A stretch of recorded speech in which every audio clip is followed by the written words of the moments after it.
And in the fog of war, information itself can become a weapon.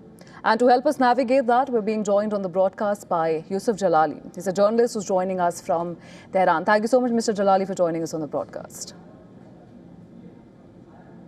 Thanks for having me. Mr. Jalali, we're hearing a lot of claims. In the latest, Trump is claimed to have completely demolished Iran's military and said that Iran's retaliatory ballistic missile attacks have decreased by 90%.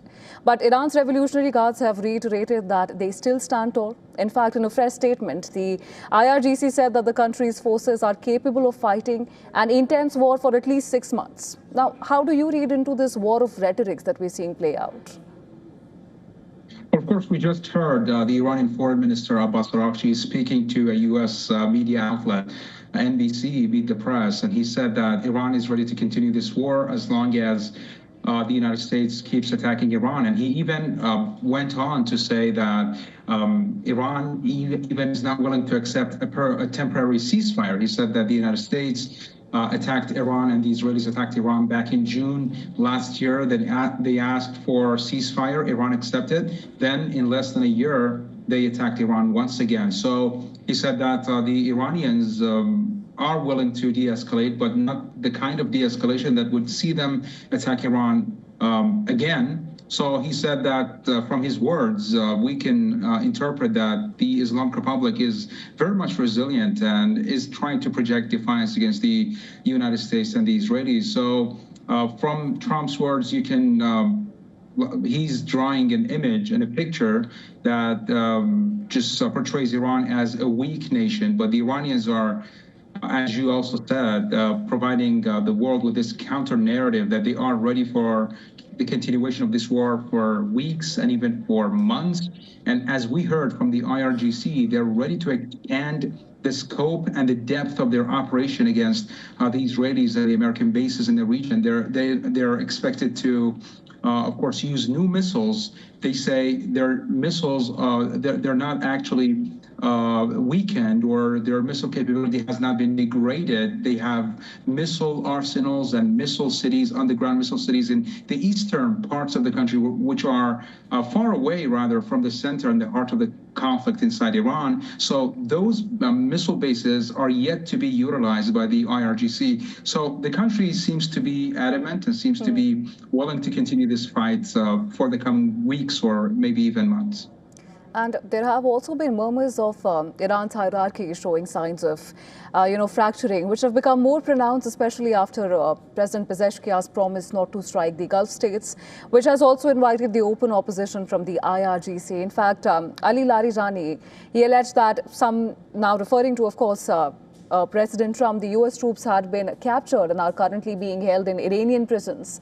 And the statement quickly drew attention because the U.S. has repeatedly denied any such incident. Now, how do you, make sense of these counterclaims that we're seeing pan out, and where does the strategic calculus rest as of, the latest developments that we're seeing? Well, of course, we're not sure if Larijani's comments are true. He said that he has heard from sources that some American soldiers were captured and were held as prisoners of war. But of course, the United States rejected this claim. He said that the United States is hiding the truth from its people. But of course, Iran tries to say that the United States is hiding many realities on the ground, including the fact that the U.S. Claimed that it would bring about a regime change, but it targeted the #1 leader in Iran, the supreme leader. He was killed, he was assassinated, and yet the Islamic Republic continues to live and has survived the killing and the assassination of its supreme leader. And they're also saying that the United States has not been able to degrade Iran's ballistic missile capability, contrary to what Trump said initially, that they would target the underground missile bases using bunker-busting bombs, and of course to also dismantle Iran's nuclear facilities. But of course, the Islamic Republic is saying that these goals, these 3 goals, the elimination or the collapse of the Islamic Republic, the elimination of Iran's missile power, and of course, its nuclear capability, neither one of these goals have been achieved, at least not yet.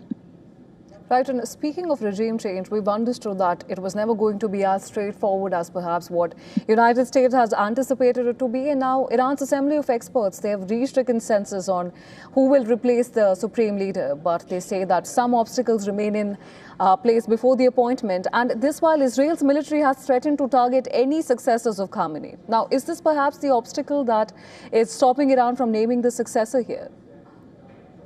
Of course, there's a major security risk associated with naming and announcing the successor of Ayatollah Khamenei. But of course, rumors or speculations are circulating about who might be the next Iranian supreme leader, because here in Iran, many of the followers, the supporters of the Islamic Republic have been waiting for such a name to surface. We have been seeing them on different rallies and gatherings across the capital, Tehran, across the country, asking for the Assembly of Experts to expedite the process and name the successor, because it's a matter of ideology for the Iranians, especially for those supporters of the Islamic Republic. They're eager to know their leader, to quote unquote pay allegiance to his ideals and his character. So yes, everyone inside Iran and of course outside Iran has been waiting for the naming of the supreme leader. But of course there are some names, probable successors have been named on different discourses, political and even public discourses, including Mojtaba Khamenei, who is the son of Ayatollah Khomeini, the late Ayatollah Khomeini, and of course Ali Reza Arafi, who is a member of this interim transitional leadership council. And a new name has been also circulating, the grandson of Ayatollah Khomeini, who is the founder of the Islamic Republic. His name is Ali Khomeini. So he's believed to be also holding a chance to become the next Iranian supreme leader. But all in all, as you mentioned, naming the supreme leader may just provide, or may of course create and trigger some risks of assassination, as the American and the Israeli officials have time and again said that they would be targeted if they're named. Right, and we understand that Iran is in no way, planning to back down, and this was quite evident in the counterattacks we're seeing. And in the latest report, Bahrain has accused Iran of striking a desalination plant on Sunday. This has also raised fears of civilian infrastructure now becoming a legitimate target. And of course, the GCC countries face one of the highest, levels of water scarcity in the world. And all of this has come with the backdrop of Pezeshkian apologizing to the Gulf nations, about the attacks. How do you think this is going to impact the equation going forward? Because we're yet to hear from Iran on this. Of course, if we want to just notice what the Iranian foreign minister just said to NBC, he said that the reason the Iranian president apologized to those countries was not a sign that, or an indication that Iran has violated the sovereignty of those nations.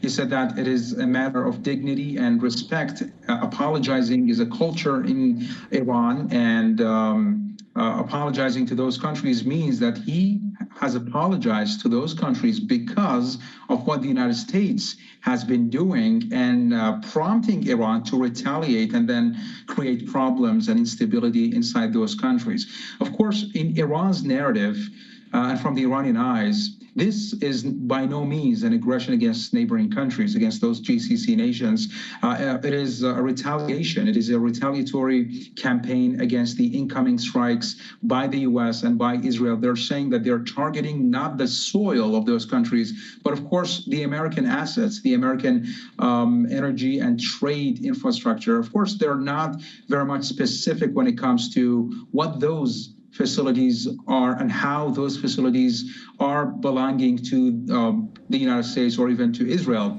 But of course, they're justifying their actions against those countries by saying that Iran was not the initiator of this war, but it is actually retaliating against a war of aggression. Right, noted Mr. Jalali, and the conflict in many ways has been described as a race for time, where the US does possess superior military firepower, but Iran has designed this asymmetric high-endurance model, which is intended to make that superiority too costly to sustain. Now, how far do you think Trump will be willing to go, given the economic and the humanitarian toll that is continuing to mount with each passing day here?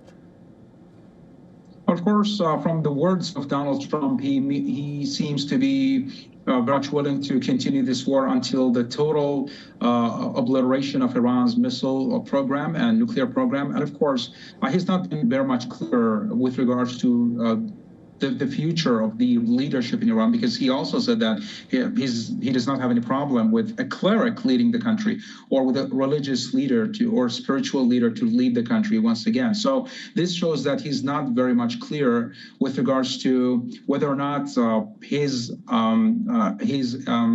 preference would be the continuation of the Islamic Republic in a new form or the dismantling of this current political system, or supporting Reza Pahlavi, the exiled crown prince of Iran. So he's not very much specific, but from the words of the Islamic Republic, they're saying that they will not back down and they will continue this fight until, quote unquote, they make the aggressor regret its actions. Right, of course, this is a very delicate and evolving situation, and we'll have to wait and see how it develops from here. But for now, thank you so much, Mr. Jalali, for joining us on the broadcast and sharing your perspective with us. Anytime.